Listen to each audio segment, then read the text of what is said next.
Have you ever felt society pushing the idea that believing in God or scripture makes you naive? It's like the world insists that faith requires us to shut off reason. What if believing in ancient scripture, like the Book of Mormon, isn't as far-fetched as people would say? What if archaeology is actually proving it right? Stay with me to the end because I'll share discoveries that could change everything you thought you knew. Evidence that has never been made public before. From artifacts locked away in private collections to findings buried for centuries in ancient maps. And there's more on the horizon. In this video, I explore some fascinating discoveries that have challenged even the harshest critics. One of the most dismissed stories from the Book of Mormon involves Nephi finding a steel sword with a golden hilt. Skeptics smeared, saying there's no way steel existed back then. But in the 1980s, archaeologists uncovered a steel sword in Jericho, dating back to 700 BC, aligning perfectly with Nephi's story. Coincidence? I don't think so. And it only gets better. The Book of Mormon mentions Nahom, a name that Joseph Smith couldn't have invented.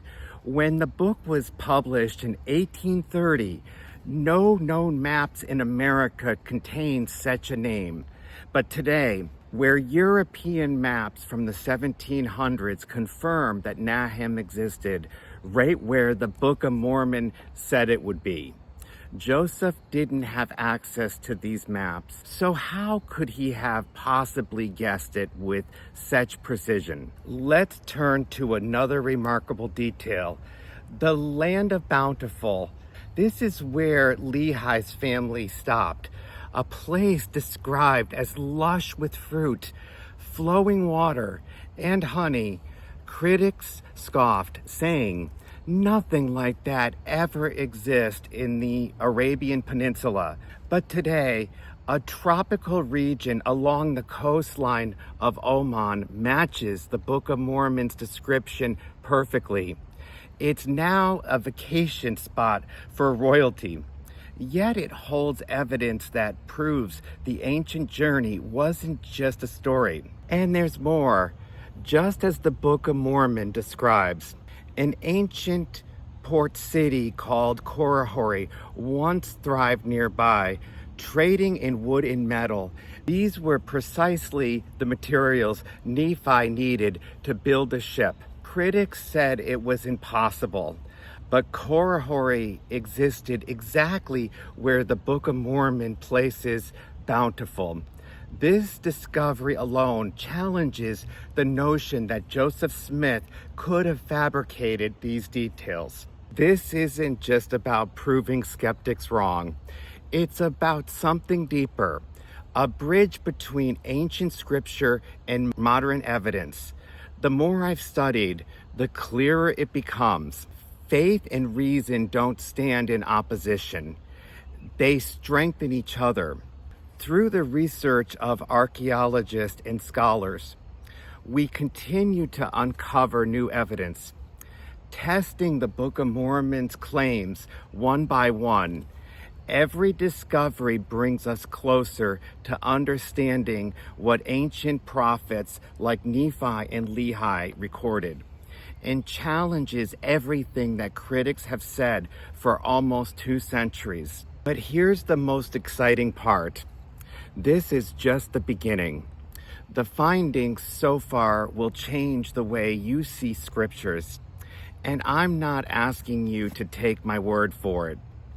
I'm inviting you to explore the evidence yourself.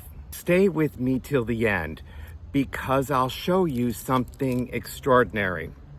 Ancient artifacts from private collections that have never been made public until now. And soon, new discoveries are expected to surface in Yemen and Oman, where even more evidence could be uncovered. if it isn't lost forever in conflict and time. If you've ever wondered whether the Book of Mormon is what it claims to be, this is your chance to find out. What if everything you thought was a leap of faith is actually grounded in fact? What if the Book of Mormon isn't just a book, but a testament supported by history, and how it complements the Bible in ways that might surprise you? Don't just listen to the critics. Take the journey with me. Subscribe now. Follow along. And together we'll uncover evidence that makes the impossible possible. Next, I'll release a video that dives deep into why the Book of Mormon is another testament of Jesus Christ. Leave your thoughts in the comments below. I would love to hear what you think. This is part of an 8-part series as of now I've been working on, and I am super excited to share it with you.